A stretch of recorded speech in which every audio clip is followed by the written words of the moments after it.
I am Stephen Isaac. I am a professor of medieval history. My specialty is mostly the 12th century.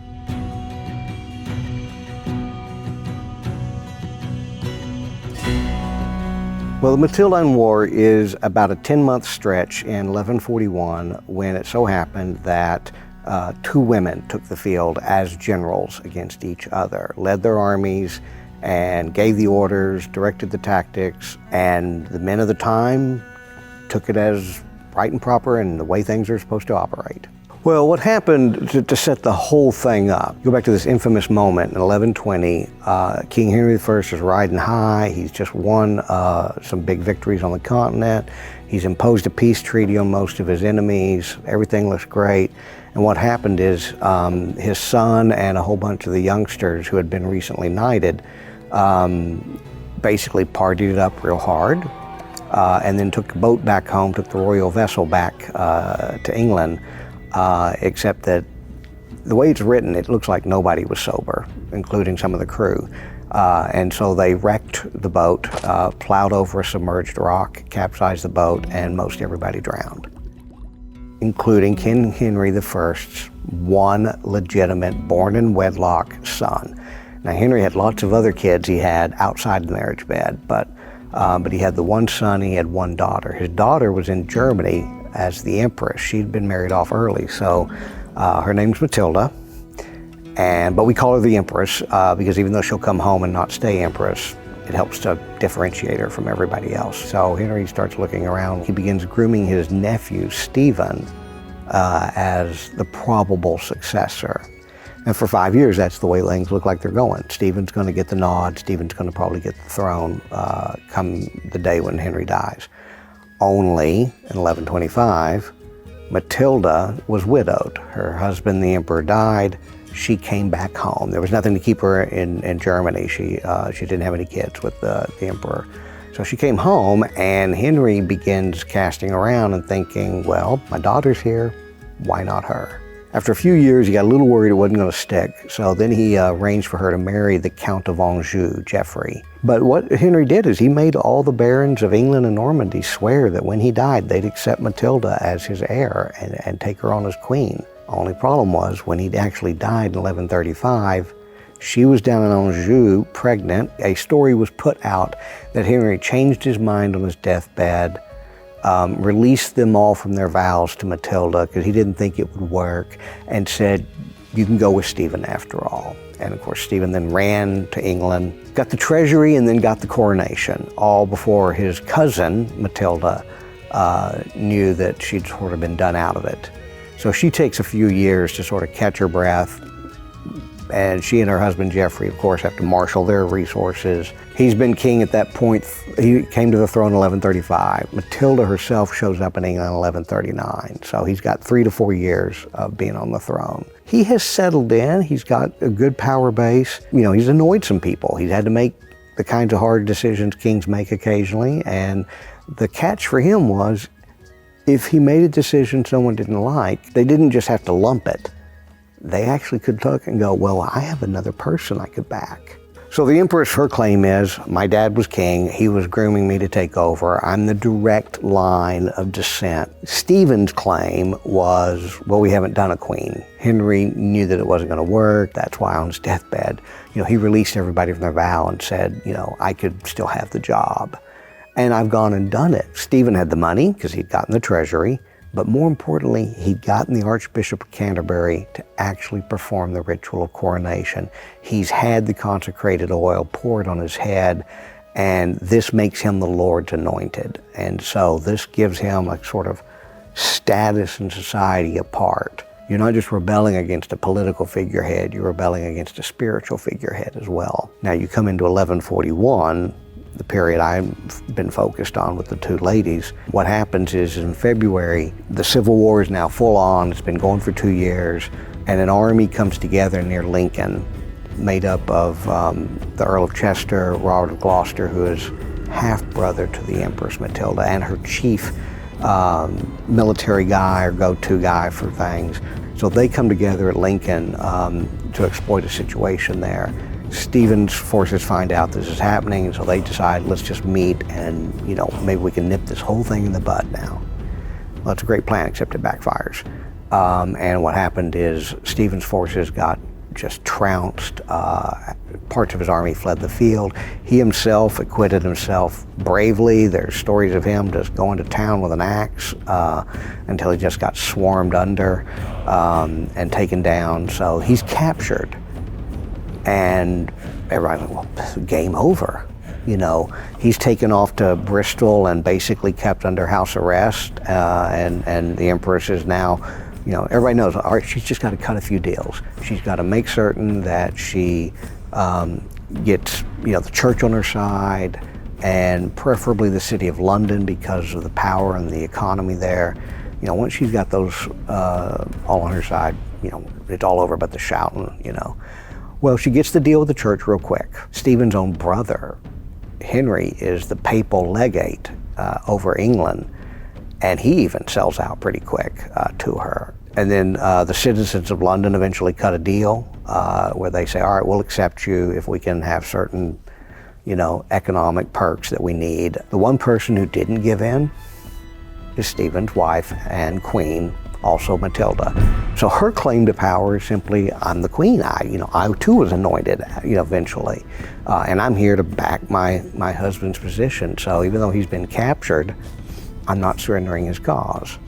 And the first thing she did was grab the money box so she could hire more soldiers. And she kept Stephen's cause alive. And then as the Empress found out, it's one thing to take charge, it's another thing to stay in charge. What happens is she begins to annoy people and their grievances mount up, and so some of them start thinking, well, let's go back to where we were. And Queen Matilda seems to be kind of cool and we like her, and she's not as hard. You only have for about 10 months across 1141 when it's the two ladies, Matilda versus Matilda, full tilt, they're going at it in terms of who's giving orders, who's commanding, who's marshaling resources. So that's what I call the Matildine. Somebody could call it the Matildine phase of the Civil War. Queen Matilda did some military operations when her husband was early years of being king. She besieged the castle of Dover successfully. She ran those operations while he was doing other things. So she wasn't, she wasn't a housewife. She wasn't, tucked away, although there's some records that try to pretend she was. The Empress finally cuts her deal with London, and she goes into London. She's received in London. So this is a big thing because this is sort of the last really big visible moment of a group or a power block in the kingdom that could have resisted her. Well, she annoyed them. She started to make some exactions that were harder than what they'd agreed to. Simultaneously, Queen Matilda unleashed an army on the south banks of the Thames that burnt down warehouses. So she practiced this sort of calculated arson that said to the Londoners, this is what's coming.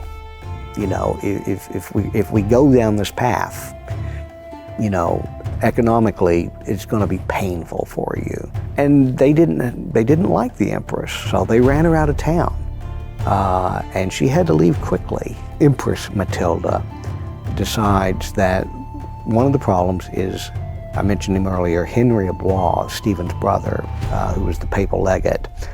Well, he also is the Bishop of Winchester, and Winchester is where the treasury is. So Empress Matilda decides, let's just go put the squeeze on him. If we get him back where he needs to be, or we chastise him appropriately, we'll recover the initiative. So that's what she does, and she spearheads that effort to go in and besiege him at Winchester. You sort of end up with a siege inside of a siege, and Henry himself leaves his troops there but gets out of the city. And he goes to, guess who? His sister-in-law, and says, I'm really sorry for what happened. Don't know what came over me. Can't wait to back my brother again. And so she's got troops that she's hired from the continent.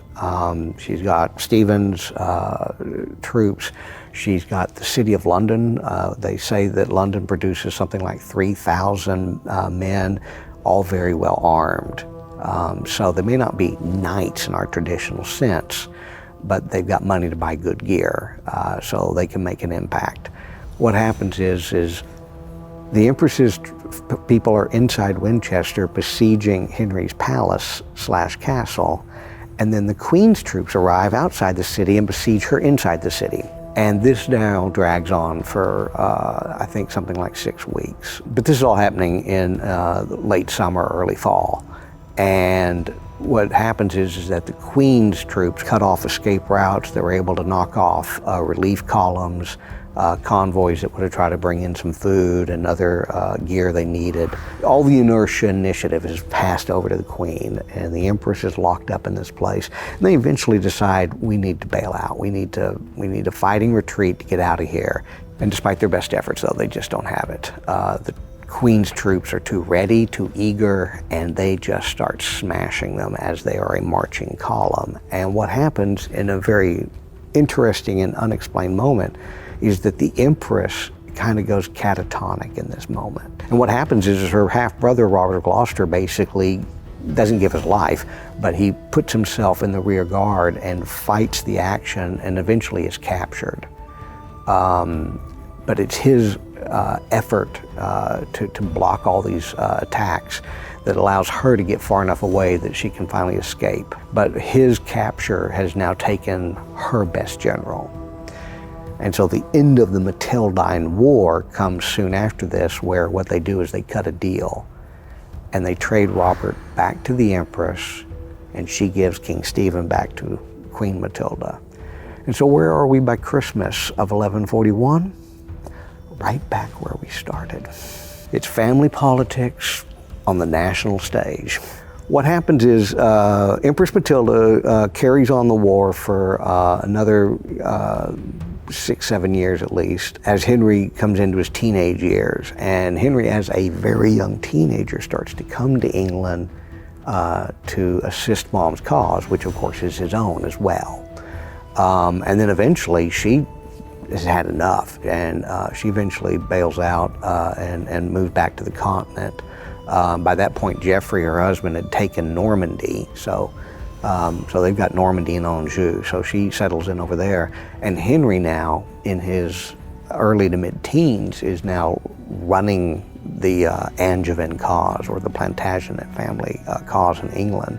And he has mixed success. He's charismatic, when he shows up, people show up for him, but he's got a bigger dream than he's got resources. But eventually what happens is they finally come to a place where they can cut some deals. And the nature of the deal was, Henry said, I'll stop invading, and I'll let you live out your days in peace as King of England, under the understanding that when you die, you will kick the throne back to my branch of the family, to me. Stephen everybody thought probably had 10 more years in him, but he didn't. So he died in 1154.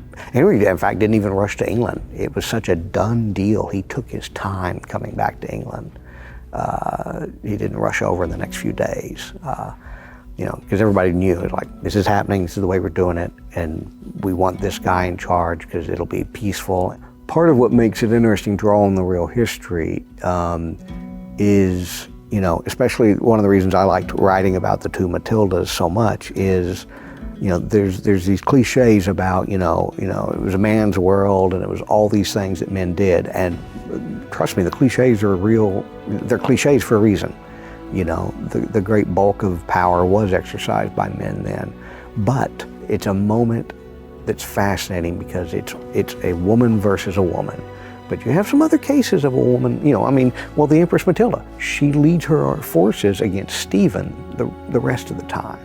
And she makes his life pretty miserable. He's on his back feet. He's never in a situation as bad as 1141 ever again, but he's never fully king ever until he cuts the deal with Henry, the future Henry II. I think one of the things that happens is that by digging into the actual medieval history and getting past that first layer of appearances, where it seems like it's always the men doing all these things, there's a female story too, and we're getting better at seeing that.